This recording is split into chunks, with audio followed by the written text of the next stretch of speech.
Mark Luther is a longtime friend. I've known him for, gosh, since probably 2004 or something. And he's an Orybon owner that I built a kit for him in 2010. This is his original bass drum. And this wild man said, hey, I want a second bass drum rig, which he's got a bass drum and then plus a resonator woofer setup. So I'm finally getting around to doing that for him, and we discovered something pretty cool. I bought veneer, of course, 13 years later, and just now we discovered that his kick drum has this little figure right here. It's book matched maple, and it's got this little figure, and then there's no other real figure like that on the rest of it. So I was doing my layout and came into it, and all of a sudden I'm like, okay, well, so where am I going to lay this out?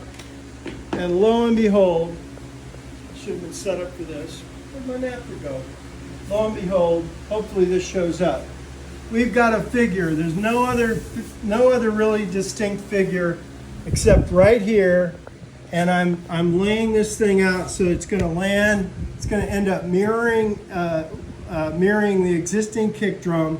I'm laying this out to where one will be here and one will be there, and it just doesn't get better than that. You know, we like to say Jesus gets involved with these drums, and I don't know how you could do the math on this, but the randomness of buying a piece of veneer 13 years later and ending up with a little figure that's going to land exactly mirroring the other, pretty awesome. So there you go. Right This on. is the first. We're firing up the Orybon world again. We'll give it another whirl, and Mark's the first one. I happened to end up having one last kick. Oh, here's something fun.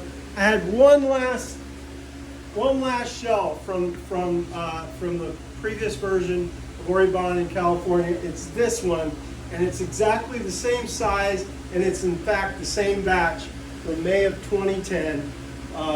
And this drum was actually the same shell that I cut his other resonator out of. So it's just kind of awesome. Who knew? 13 years later. Take care.